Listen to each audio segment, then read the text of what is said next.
J'ai hâte de vous lire. L'objection qui vous énerve le plus. Bonsoir, leader et la famille. Les produits... Angie? Bonsoir, leader et la famille. Le produit est cher. Ok, très bien. Première objection qui vous énerve le plus, c'est le produit est cher. Attendez, marque pause sur le son. Pour qu'on soit concentré. Ok, très bien. L'objection que vous détestez le plus, c'est lequel? Est-ce que quelqu'un peut noter dans le chat l'objection qu'il déteste le plus? L'objection que lorsque vous recevez, ça vous tend les nerfs. Vous savez, vous êtes en colère en fait. Ça vous énerve le plus. On va noter la première objection. Votre produit est cher. Ok, très bien. Première objection. Le produit est cher. Lâchez-vous, vous avez l'opportunité aujourd'hui. Ok, première objection. Le produit est cher. D'accord. Deuxième objection. Je n'ai pas d'argent. Très bien. Lâchez-vous. Je n'ai pas d'argent.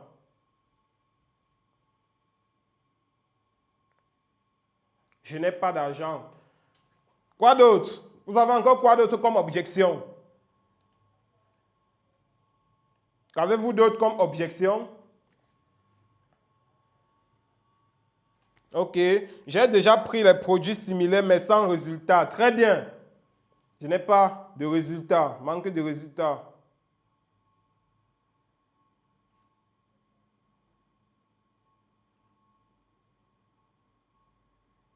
Manque de résultats. J'ai déjà pris des produits similaires, mais les résultats ne suivent pas. Ok. Deuxième objection, j'ai 30 millions au lieu de 45 000. Donc, c'est toujours le produit est cher. Donc, ça revient sur le fait que le produit est cher. C'est trop cher. Ok. Ça revient toujours à la première objection. Le produit est cher. La même chose. Quoi d'autre? Lâchez-vous, vraiment, lâchez-vous. Lâchez-vous. Donnez l'objection que vous détestez le plus. L'objection que vous n'aimez même pas voir. Lâchez-vous l'équipe, lâchez-vous. Aujourd'hui, on va désamorcer, on va décrypter tout ça, étape par étape. On va déconstruire toutes les objections là, étape par étape, avec des scripts bien prêts à l'emploi que vous pouvez directement utiliser. Vous avez quoi d'autre comme objection? Je vous reviendrai. Voilà, je vous reviens. Très bien. On va répondre à tout ceci. On va répondre à toutes ces objections-ci. Quoi d'autre? Vraiment, écrivez les gars, écrivez. Écrivez les amis, écrivez.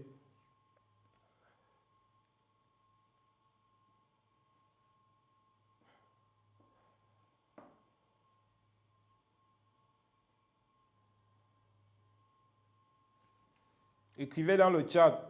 Ok. Je vais d'abord demander à ma femme. Très bien.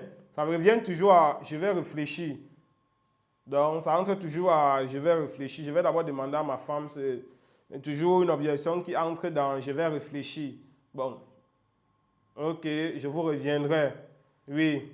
Tout ça, on peut mettre je vous reviendrai. Je vais réfléchir. Oui, je vais réfléchir. Je vais demander à ma femme.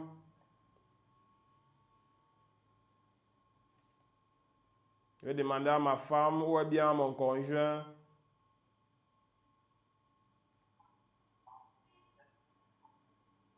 Ou bien à mon mari. Ouais. On peut tout simplement mettre que je vais demander à mon conjoint. Très bien. Aide-moi, je n'ai pas l'argent. Mais c'est quelle objection ça, non, Marianne? Aide-moi, je n'ai pas l'argent. Bon, ça entre toujours dans le fait que ça entre dans l'objection, c'est cher. La personne n'a pas d'argent, donc. Autre objection, les temps sont difficiles. Vous ne pouvez pas baisser le prix. Ça entre toujours dans l'objection, c'est cher. Ok. Nous avons autre objection. Je vais demander à mon docteur. Ça entre toujours dans, on peut mettre ça dans, je vais réfléchir. Steph, C'est quand il ne répond même pas que ça m'énerve le plus. Ok, il ne répond pas. Très bien. Quoi d'autre? Quand il ne répond même pas que ça t'énerve le plus. Ok.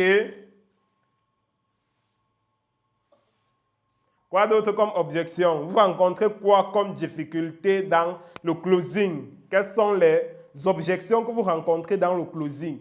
Lâchez-vous. Lâchez-vous vraiment. Lâchez-vous. Quelles sont les objections que vous rencontrez les plus? On va désamorcer tout ça aujourd'hui. On va déconstruire toutes les objections là et on va vous donner des scripts prêts à l'emploi. Vous allez d'abord comprendre la psychologie derrière, le mindset. Vous allez d'abord comprendre l'état d'esprit à adopter lorsqu'on est en face d'une personne ou bien d'un prospect qui soulève une objection. Quoi d'autre? Vous en avez quoi d'autre? Vous avez quoi d'autre comme objection? Ok. Ça peut guérir les maladies incurables. D'accord. Ça, c'est une question. Ça, c'est une question. C'est vrai que quelque part, une objection, c'est une question. Donc, ça revient un petit peu au même.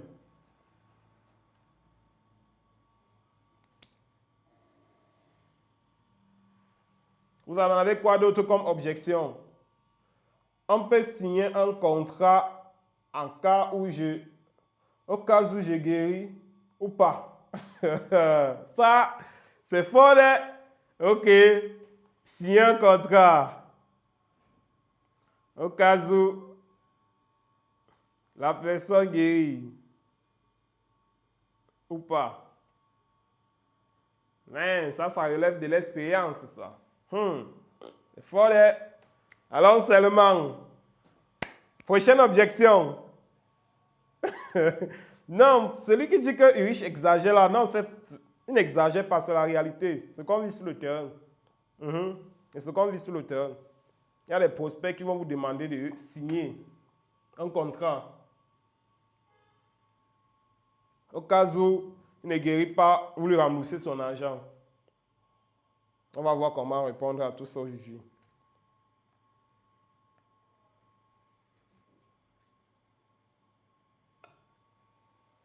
Vous en avez quoi d'autre comme objection? Quelles sont les objections que vous rencontrez dans la vente?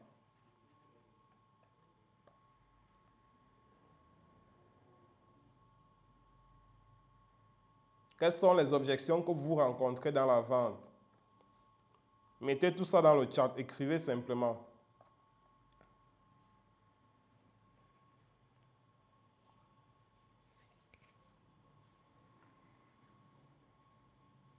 C'est tout, c'est fini. Si vous avez tout écrit, vous mettez yes. On évolue progressivement, step by step. Il faut qu'on mette d'abord le problème sur la table avant de résoudre. On met d'abord le problème sur la table avant de le résoudre progressivement. On a, avec une boîte, je peux guérir, avec une boîte, je peux guérir du VIH. Ok, très bien. Donc ça, c'est une question. Est-ce qu'avec une boîte, je peux guérir du VIH? Ça, c'est une question. On ne va pas dire que ça, c'est une objection. Ce n'est pas comme si la personne s'oppose à ce que tu dis ou pas. C'est une simple question que la personne t'a posée comme tant d'autres. Si vous n'avez plus d'idée, si c'est bon, vous mettez yes dans le chat. Là, je me rassure que c'est bon et on passe à l'étape suivante.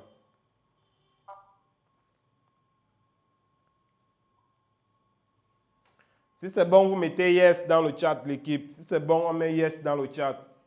Si c'est bon, on met yes dans le chat.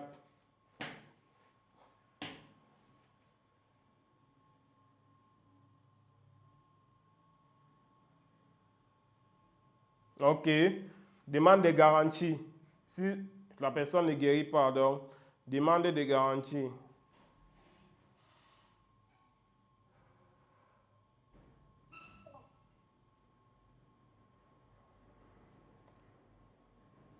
Si la personne ne guérit pas.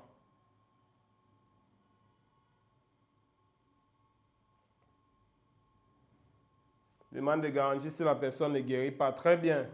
Quoi d'autre comme objection? Écrivez l'équipe. Lâchez-vous.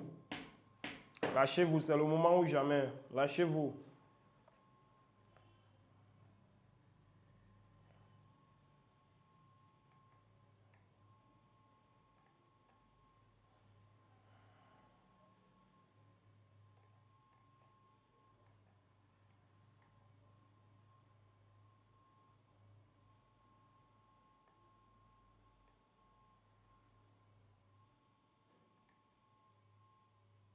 Est-ce qu'il y a encore d'autres objections? Ou bien vous mettez yes dans le chat, on évolue. S'il n'y a plus d'objections, mettez yes dans le chat.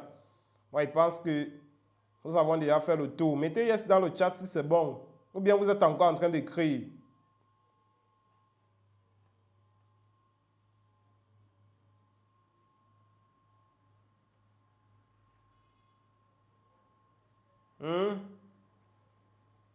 Bon, passons donc à l'étape supérieure. Je pense que c'est bon déjà, n'est-ce pas? Mettez yes dans le chat. Vous ne réagissez pas, vous n'êtes pas là. C'est un échange. Nous sommes ensemble, c'est un échange. Réagissez pour qu'il me rassure que c'est bon et pour qu'on passe à l'étape suivante.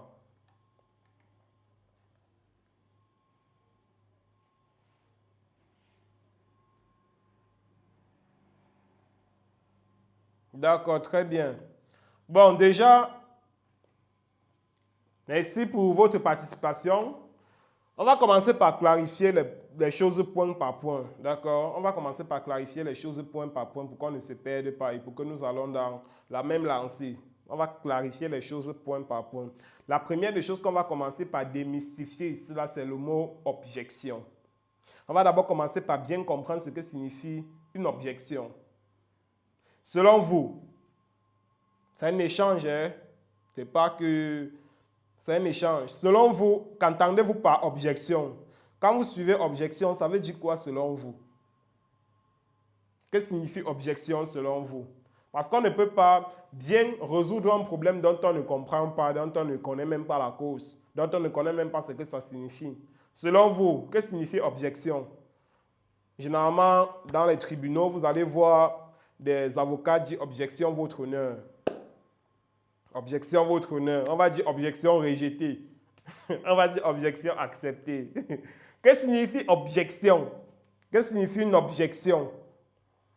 Je vois Cheikh Evan qui dit objection c'est rejeté. Non, pas forcément. Pas toujours. Objection, M. Jérémy qui dit un problème que rencontrent les prospects. Ok. Problème que rencontrent les prospects. Je vois M. Achu qui dit « Je ne suis pas d'accord ». Bon, est-ce que vous pouvez nous donner plus de détails, M. Achu? Je ne comprends pas, nous ne sommes pas dans le contexte. Vous n'êtes pas d'accord par rapport à quel sujet, par rapport à quel point exactement? Ou bien objection veut dire « Je ne suis pas d'accord ». Essayez un peu de clarifier parce qu'on ne comprend pas trop le contexte du mot « Je ne suis pas d'accord ». Est-ce qu'il y a un truc que nous avons dit que vous n'avez pas compris ou alors c'est objection qui signifie « Je ne suis pas d'accord ». Que signifie objection? Que signifie objection? Signification.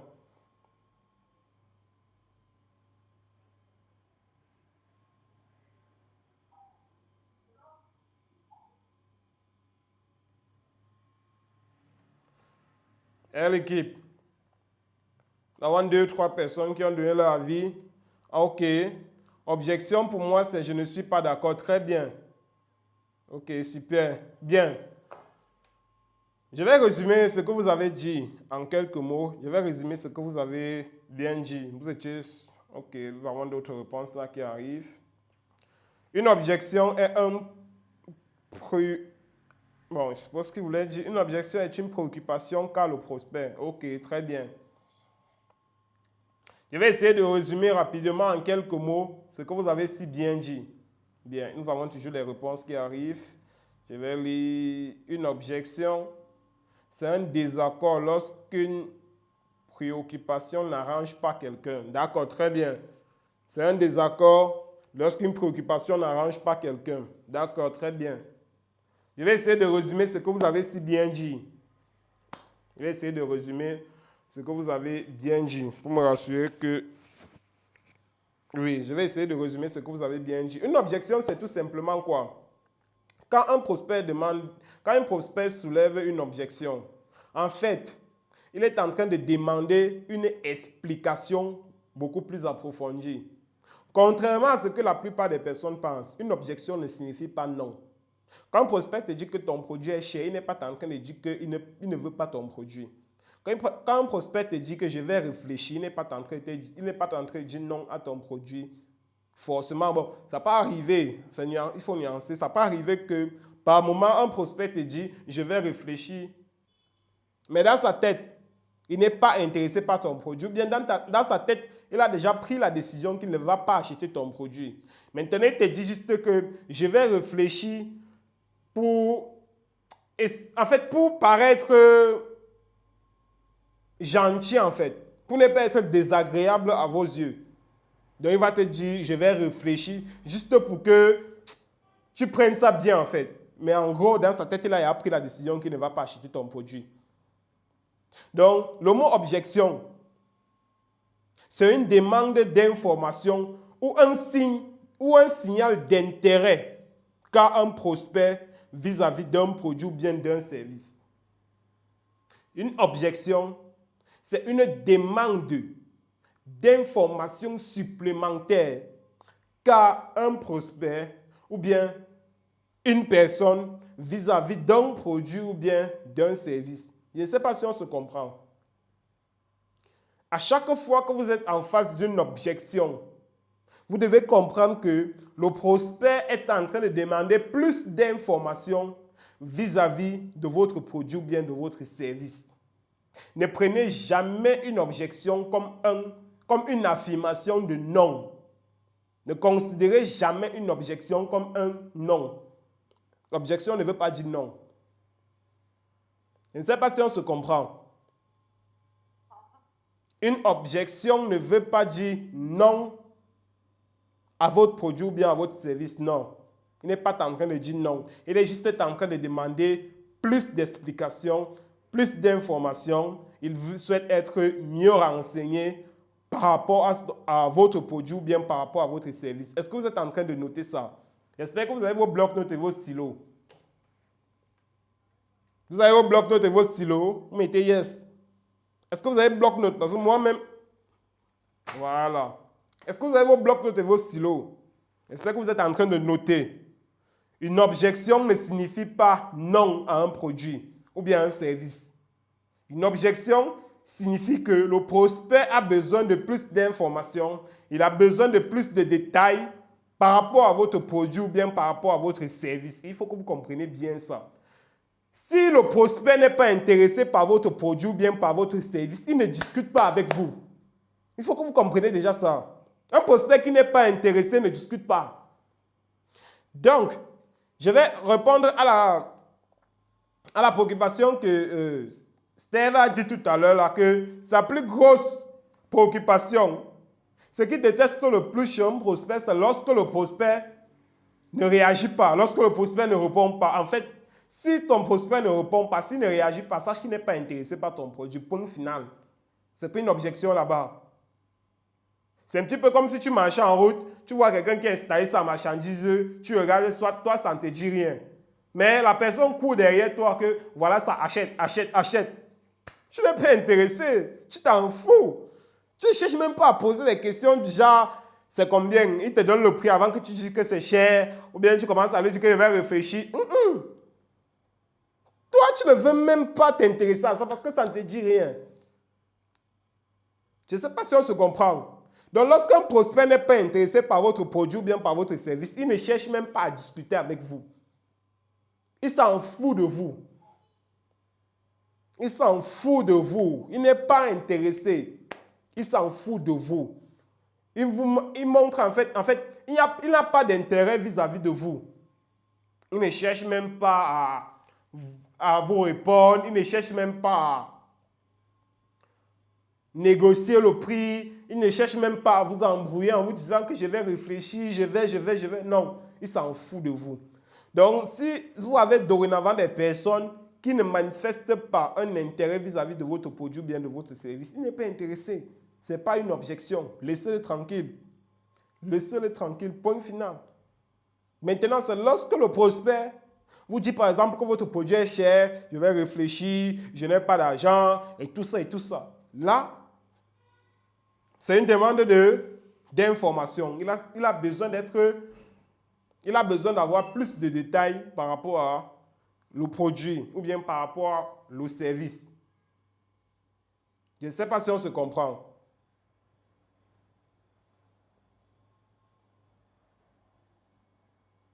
Est-ce qu'on se comprend jusqu'ici?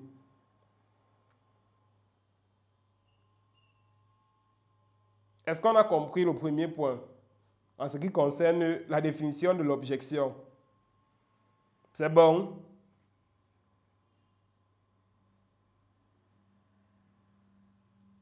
Est-ce que c'est bon, l'équipe?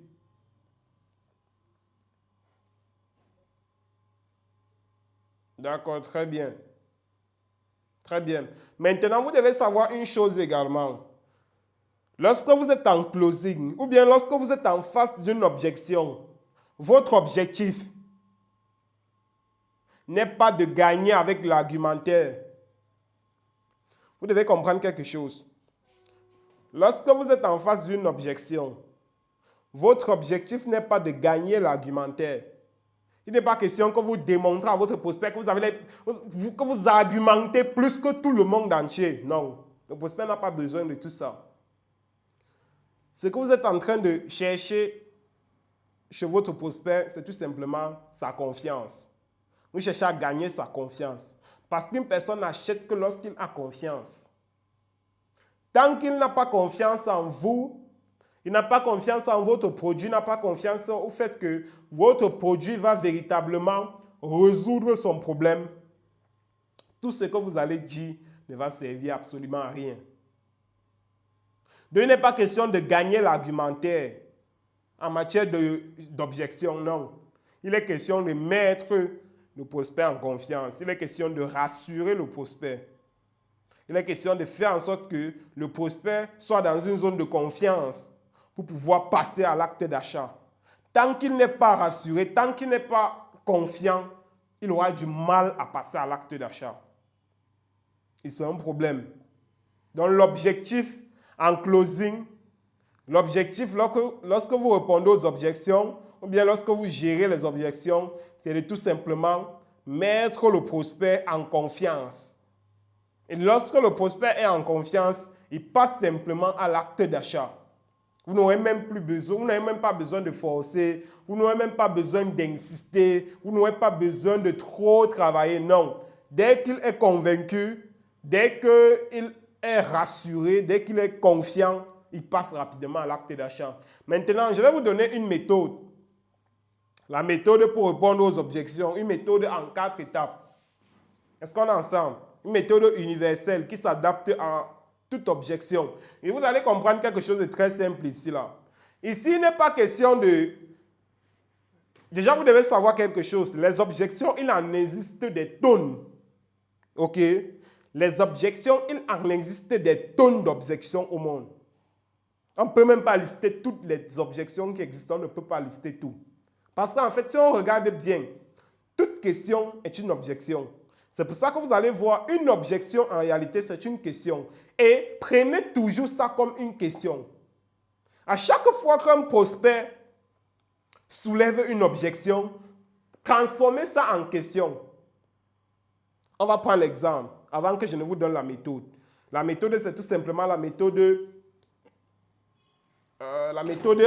où c'est A? La méthode ARPC. La méthode ARPC, on va décrypter ça progressivement. À chaque fois qu'un prospect soulève une objection, transformez l'objection là en question dans votre tête pour pouvoir y répondre. C'est-à-dire quoi? Lorsqu'un prospect vous dit par exemple que bon, ton produit est trop cher, ce que tu dois faire, c'est que tu prends le mot cher là. Déjà, voici la méthode, voici la première étape. La première étape qui n'entre pas dans la méthode 6. On va appeler ça le préambule des différentes étapes. Donc, la première des choses, c'est de cherchez d'abord à avoir plus de détails sur la question. Si un prospect vous dit votre produit est cher, faites comme si vous n'avez pas compris le sens du mot cher. Parce qu'en fait, le mot cher ne veut rien dire. Le mot cher ne veut absolument rien dire. Considérez que vous n'avez rien compris. Considérez que vous ne connaissez même pas ce que signifie le mot cher. Et c'est mieux pour vous. Parce qu'en fait, un prospect, une objection qui vient de la part d'un prospect, c'est 10% de ce que le prospect pense réellement dans sa tête. Donc, le mot cher là représente simplement 10% des intentions du prospect. Et vous ne pouvez en aucun cas prendre une décision sur la base de 10% de l'information. Quelles sont vos probabilités d'être dans l'erreur? Vous-même écrivez dans le chat. Si vous prenez une décision en vous basant sur 10% d'informations, quelles sont vos probabilités d'être dans l'erreur?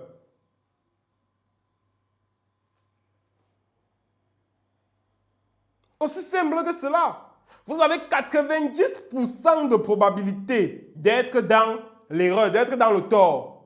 Et en aucun cas, vous ne pouvez prendre une décision sur la base de 10%. Non. Donc, lorsqu'un prospect te dit, ton produit est cher, il t'a juste donné 10% de l'information. Il a gardé 90% en lui. Et tu ne peux pas te permettre de prendre une décision sur la base de 10%. Non. Ce que tu dois faire, c'est quoi? C'est que tu dois chercher à connaître le 90 autres pourcents pour compléter l'information à 100% avant de donner la réponse au prospect. Maintenant, comment est-ce que tu vas procéder pour pouvoir découvrir les autres 99 autres pourcents qu'il manque? Maintenant, pour découvrir les 99 autres pourcents qui restent, vous devez comprendre que ici, il faut agir comme un... En fait, il faut agir comme quelqu'un qui ne connaît rien. Il faut agir comme un bébé, en fait. C'est-à-dire quoi? Le prospect vous a dit que votre produit est cher. Ce que vous allez dire, voici la première étape. Voici la première des choses que vous allez commencer par dire. Ok.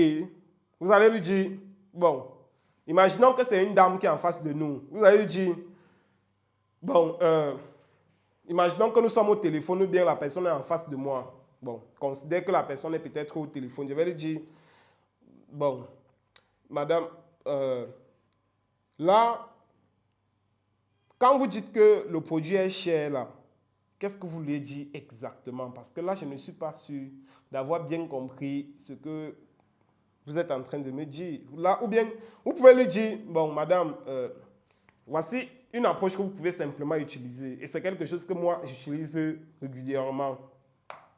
C'est vrai que ça fait un moment que je n'adopte plus ça, mais ça marche toujours à coup sûr.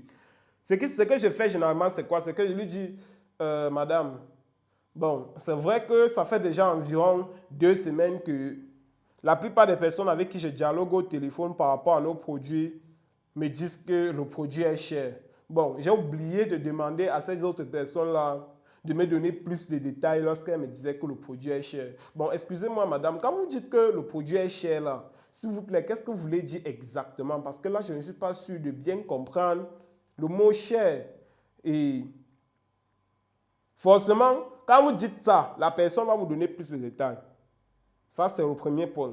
Première astuce que vous pouvez utiliser. L'idée ici, c'est quoi? C'est de faire en sorte que la personne vous explique davantage. C'est de faire en sorte que la personne vous dise ou bien vous donne plus de détails sur le mot cher. Je vais vous donner une raison capitale pour laquelle vous devez absolument faire en sorte que le prospect vous donne plus de détails. Je vous prends un exemple atypique. Imaginons, vous êtes en train de vendre un téléphone portable à 80 000. Ou bien, imaginons, bon, je n'ai pas la boîte de produits ici. Imaginons que vous vendez une boîte de produits comme celui-ci. Un produit à base de celui-ci végétal et d'antioxydants. Seul unique produit au monde qui vient à bout de toutes les pathologies dites incurables, dégénératives ou chroniques, testées cliniquement et les résultats sont visibles. Imaginons vous vendez un produit comme celui-ci. En principe, la valeur de ce produit, même à 500 000 une boîte, c'est pas cher. Même à 500 000 une boîte, ça ne vaut pas la valeur de ce produit. Mais imaginons, vous êtes en train d'aider une personne à entrer en possession de ce produit. Et la personne vous dit votre produit est cher. 45 000, la personne vous dit votre produit est cher. Vous comprenez? Imaginons que vous êtes en train de proposer ce produit peut-être à un avocat. Un avocat qui touche peut-être même 10 millions le mois. Vous lui proposez ce produit, 45 000 francs une boîte. Il vous dit votre produit est cher. Vous proposez ce produit à un vendeur ambulant, c'est-à-dire les gens qui vendent peut-être l'eau, bien, bref, les débrouillards qui se baladent en ville, qui se baladent avec la marchandise sur la tête là, et qui ont peut-être 20 000 de bénéfices ou bien 30 000 francs de bénéfices par mois. Imaginons que vous venez leur proposer cette boîte de produits pour qu'ils achètent. La personne vous fait comprendre que votre produit est cher. Vous partez proposer ce produit à un salarié. Un salarié qui touche 80 000 francs le mois. Ou bien il touche peut-être même 60 000 francs le mois. Vous lui proposez ce produit et il vous dit que c'est cher. OK. Vous proposez ce produit à un chef d'entreprise. Vous partez par exemple au marché central. Vous partez peut-être pour acheter la marchandise. Ou bien vous partez peut-être pour acheter un article. Et vous voyez comment le DG, le directeur général de la boutique est là. Il tire son coffre comme ça, là. Il tire sa caisse pour vous rembourser. Vous voyez les paquets de billets. Vous voyez les liasses d'argent entassées, étapes. Donc, les paquets, vous voyez les paquets, les liasses d'argent là. Qu'il a attaché les rouleaux, les paquets. Quand il va aller verser en banque. Vous lui proposez le produit, c'est à 45 000. Il vous dit que votre produit est cher. Vous dites que OK. Vous quittez de là, vous partez voir peut-être des voyageurs, peut-être quelqu'un qui fait dans l'import-export. Vraiment quelqu'un qui n'a pas les problèmes d'argent. Vraiment quand vous voyez à distance, même son parfum, ce n'est pas moins de 200 000. Le restaurant où il mange, vraiment, son petit déjeuner, c'est peut-être ton salaire sur 2 mois. Son dîner, c'est peut-être ton salaire même sur 5 mois. Il s'assoit quelque peu, il mange 500 000, il mange 1 million, simplement il paye, soit il part. Il dort dans des hôtels 5 ou 7 étoiles. Il n'a pas de problème d'argent. Mais vous lui proposez ce produit. Il vous dit que c'est cher. Bon. La question que moi je vous pose maintenant est celle de savoir. Lorsque tous ces différents profils de personnes-là vous disent que votre produit est cher, est-ce qu'ils sont en train de dire la même chose? Vraiment, j'ai besoin de votre transparence dans le chat. Répondez-moi. Quand ces différentes personnes-là vous disent que ce produit est cher, ils sont en train de dire la même chose. J'ai besoin de vous. J'ai besoin que vous répondiez. Est-ce que ces différents profils de personnes-là, il y a les pauvres, il y a ceux qui ont leur argent, il y a ceux qui sont dans la classe moyenne, il y a la classe des riches, il y a la classe des pauvres. Quand tous ces différents profils de personnes-là vous disent que votre produit est cher, est-ce qu'ils sont en train de dire la même chose? Répondez dans le chat. Je vous écoute. Alors, Madame Stella qui dit non. Alors, Madame Ariane qui dit non. Les autres, répondez. Quand ces différents profils de personnes-là disent que votre produit est cher, est-ce que c'est le même cher-là qu'ils sont en train de dire? Est-ce qu'ils sont en train de dire la même chose?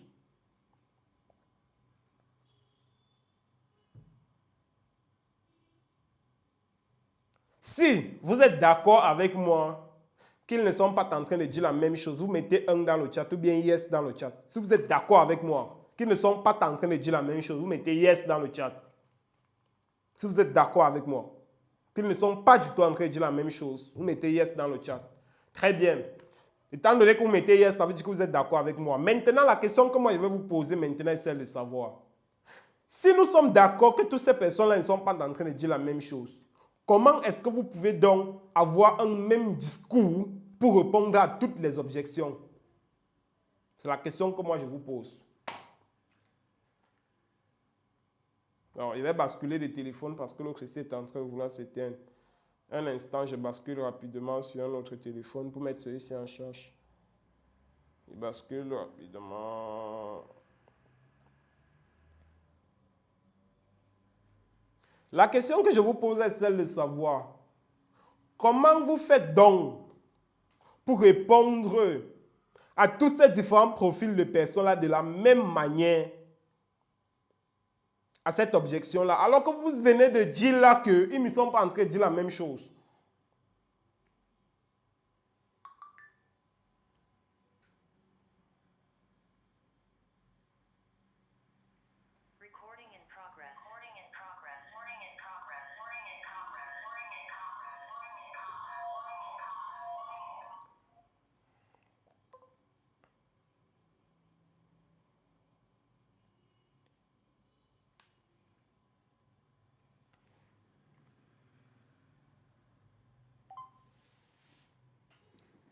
Est-ce qu'on est ensemble, l'équipe?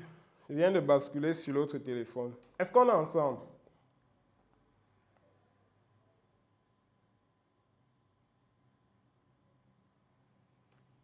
La question c'est, est-ce que c'est donc normal que vous répondez à tous ces différents profils de personnes-là de la même manière?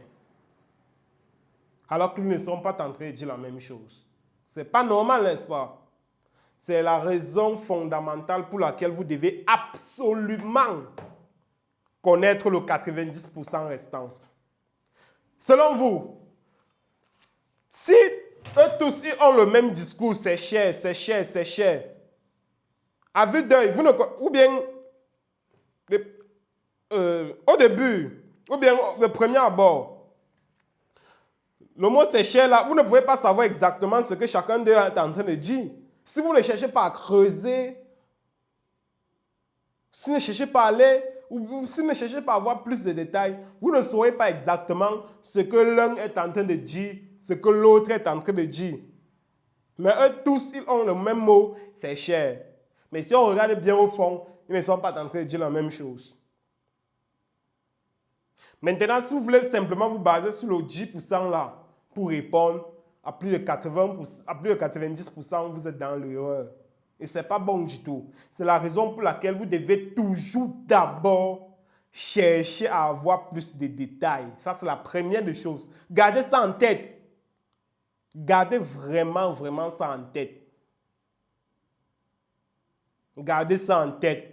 Lorsqu'un prospect vous dit que votre produit est cher, la première des choses, le mot cher là, vous considérez que c'est juste 10% de l'information. Et votre mission est de connaître les 90 autres pourcents restants avant de vous prononcer. C'est la raison pour laquelle, avant toute chose, vous allez d'abord commencer par lui dire, bon, monsieur Rodrigue, je ne suis pas sûr d'avoir bien compris ce que vous êtes en train de dire. S'il vous plaît, quand vous dites que c'est cher là, qu'est-ce que vous voulez dire exactement? Est-ce que vous pouvez me donner plus de détails, monsieur Rodrigue? Ça, c'est la première approche que vous pouvez utiliser. J'espère que vous êtes en train de prendre les notes. Parce que je ne veux pas que quelqu'un vienne encore me dire après que le leader, pardon, ce que tu disais pendant la formation là, c'était quoi là? Prenez les notes. Heureusement que la formation est enregistrée, donc vous aurez le lien du replay. Vous pouvez suivre ça après. Lorsqu'un prospect vous dit que votre produit est cher, ou bien lorsqu'un prospect vous dit je n'ai pas d'argent, ou bien lorsqu'un prospect vous dit est-ce que j'aurai les résultats, ou bien lorsqu'un prospect vous dit je vous reviens, ou bien lorsqu'un prospect vous dit je vais réfléchir, ou bien lorsqu'un prospect vous dit je vais leur demander à ma femme, ou bien lorsqu'un prospect vous dit est-ce qu'on peut signer un contrat pour qu'en cas de guérison, si ça ne marche pas, je reviens vers vous. Est-ce que à chaque fois que vous êtes en face d'une objection, la première des choses, vous devez d'abord vous considérer que vous avez juste 10% de l'information devant vous. Et ne prenez pas une décision sur la base de 10%. Cherchez d'abord à connaître les 90 autres pourcents, les 90 autres pourcents restants.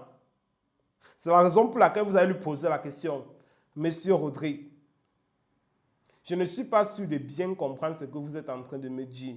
S'il vous plaît, essayez de me donner plus de détails parce que la question que vous êtes en train de me poser là, je peux répondre ça dans plusieurs axes différents. Et je voudrais connaître exactement l'axe que je dois prendre pour pouvoir vous apporter les éléments de réponse dont vous avez besoin. Est-ce que vous pouvez me donner plus de détails, s'il vous plaît? La personne va forcément vous donner plus de détails. Mais sans pour ça, vous dit, je vais réfléchir. Vous lui dites que, Monsieur Rodrigue, je ne suis pas sûr d'avoir bien compris. Est-ce que vous pouvez me donner plus de détails? Quand vous dites que vous voulez réfléchir là, vous voulez réfléchir sur quoi exactement? Qu'est-ce que vous êtes en train de dire exactement? Est-ce que vous pouvez me donner plus de détails, s'il vous plaît? Je ne sais pas si on se comprend. Si on se comprend, vous mettez yes. L'idée, c'est de faire en sorte que la personne s'exprime davantage sur ce sujet-là. C'est de faire en sorte que la personne vous donne plus de détails. Et à partir des détails que la personne va vous donner, vous saurez exactement ce que la personne était en train de penser dans sa tête. Ça nous est arrivé plusieurs fois. Quelqu'un te dit un mot, toi tu interprètes ça avec ton angle de vue. Tu te dis que non, c'est ça qu'il est en train de dire. Et après avoir parlé, tu te rends compte qu'en fait, vous n'aviez pas le même point de vue. Et que lui voyait plutôt autre chose. Je ne sais pas si on se comprend. Un prospect peut te dire que ton produit est cher. Parce que, il n'a pas les moyens financiers qui lui permettent de pouvoir acheter un produit pareil. Imaginons que quelqu'un touche un salaire de 50 000 francs le mois. Tu veux lui vendre une boîte de produits à 45 000. Tu veux qu'il fasse un miracle pour acheter ton produit? Ça ne veut pas dire qu'il n'est pas dans le besoin de ton produit. Il est dans le besoin parce qu'il est malade.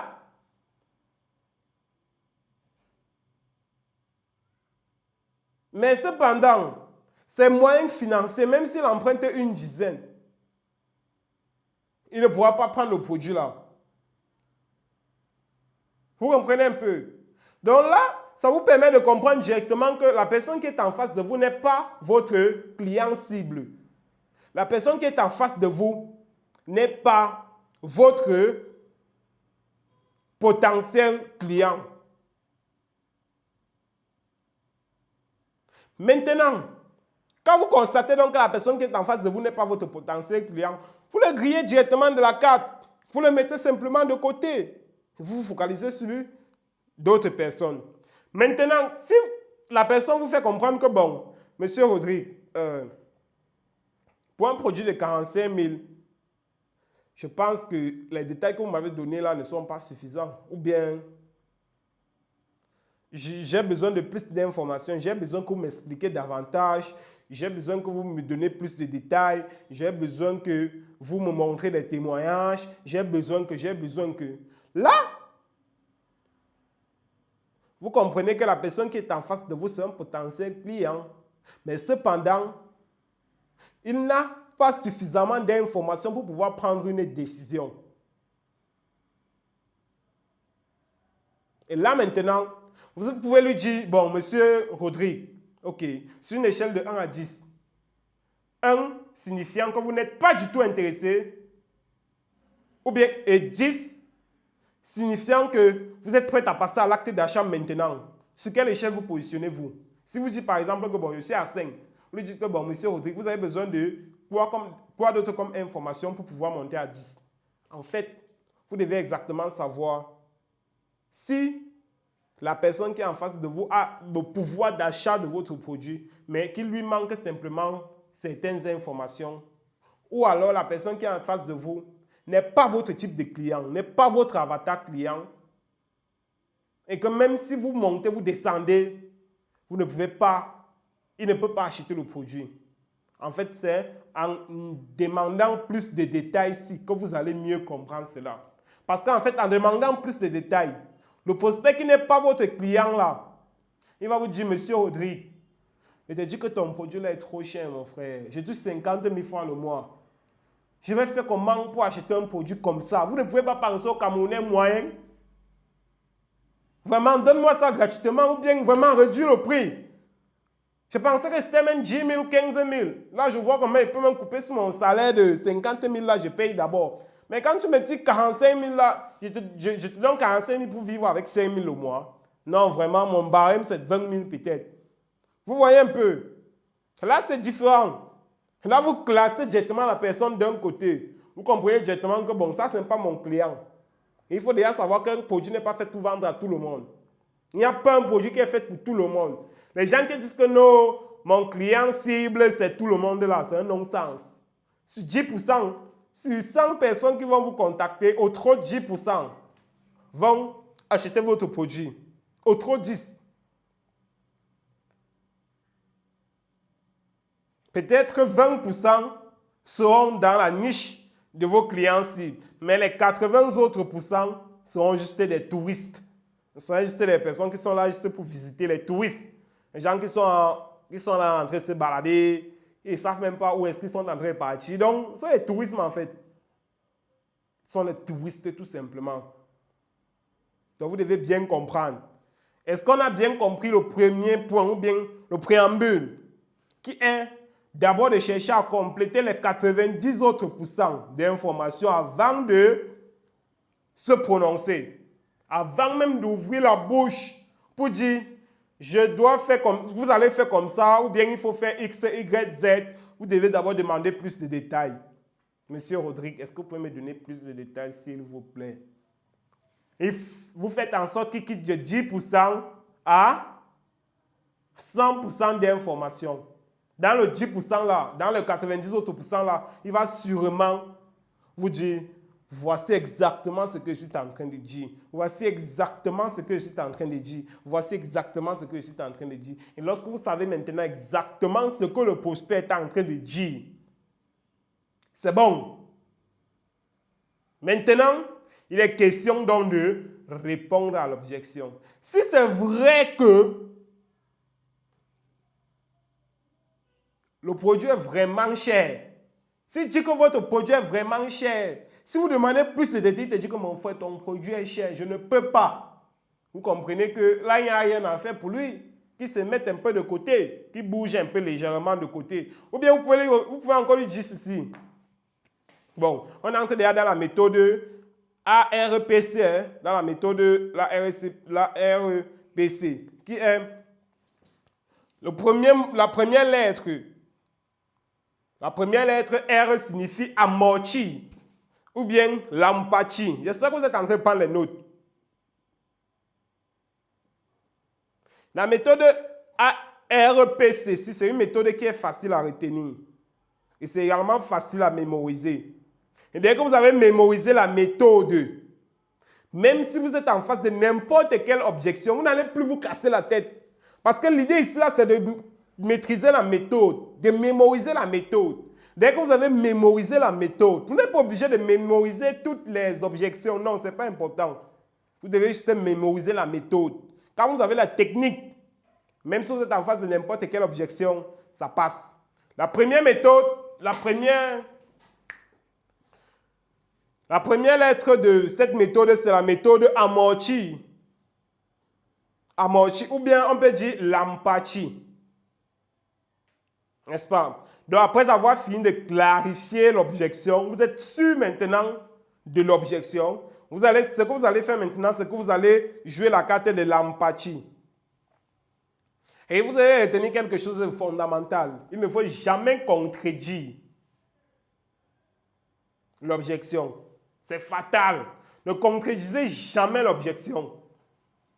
À part si vous êtes sûr que vous avez une confiance en vous, une confiance en votre produit et une confiance en ce que votre produit va agir sur le prospect ou bien va résoudre le problème du prospect. Mais à la limite, ce n'est pas conseillé. Voilà. Non, maman, c'est clair. S'il n'a pas l'argent, vraiment qu'il bouge. On n'a pas le temps à perdre. Dis donc, on n'a pas le temps. Donc, il ne faut jamais contredire l'objection d'un prospect. Généralement, si un prospect te dit ton produit est cher, tu dis que non, ce n'est pas cher. Il prend un peu ça comme un coup de poing. Parce qu'en fait, il faut être tout dans cette posture. Lorsqu'un prospect te dit que ton produit est cher, c'est comme s'il est sous sa garde. Quand il est sous sa garde, il te donne un coup de poing en te disant que ton produit est cher. Toup! Il te dit ton produit est cher. Toup! Il t'a donné un coup. Dès qu'il te donne le coup là directement, il revient sous sa garde, il bloque. Il est sur la défensive. Ce qui fait que tout ce que tu vas dire par la suite là, il est déjà bloqué comme ça. Il est sur la défensive. Il est sur sa garde. C'est pour ça que généralement, quand un prospect te dit que ton produit est cher, il ne s'attend même plus à ce que tu répondes. Ou bien il s'attend à ce que tu commences à te justifier. Tu commences à justifier le prix de ton produit. Tu commences à justifier pourquoi ton produit coûte X, Y montant. Tu commences à justifier. Si peut-être tu es en train de vendre un événement, tu lui dis peut-être que bon, le ticket c'est 150 000. Tu dis que mince! Trop cher! Il s'attend à ce que tu commences à dire non monsieur, c'est pas cher. Parce qu'en fait, et c'est qu'il s'attend à ça. Et c'est l'erreur fatale à ne pas commettre. Ne cherchez pas à contredire. Parce que dès que vous cherchez à confronter ou bien à contredire ce que le prospect dit, c'est un peu comme s'il avait donné un coup de poing. Il est revenu sur sa garde et vous, en retour, vous donnez également un coup de poing. Vous voyez un peu. Lui s'attend à ce que vous lui donnez un coup de poing. C'est pour ça qu'il bloque directement. Mais vous, en retour, vous n'allez pas lui donner un coup de poing. Au contraire, c'est un petit peu comme s'il avait donné le coup de poing. Et vous avez encaissé ce coup de poing-là. Donc, vous avez dirigé le coup de poing-là d'un autre sens. Donc, le coup de poing ne vous a pas atteint du tout, mais vous avez plutôt dirigé le coup de poing-là de côté. Et vous lui faites comprendre que non. En fait, nous ne sommes pas en guerre. Nous sommes du même côté. Vous comprenez un peu? Nous ne sommes pas en guerre, nous sommes du même côté. Nous avons la même cause et nous poursuivons les mêmes objectifs. C'est pour ces raisons que vous n'allez pas le contredire, vous n'allez pas lui dire mon frère. Quand tu dis que vous n'allez pas lui dire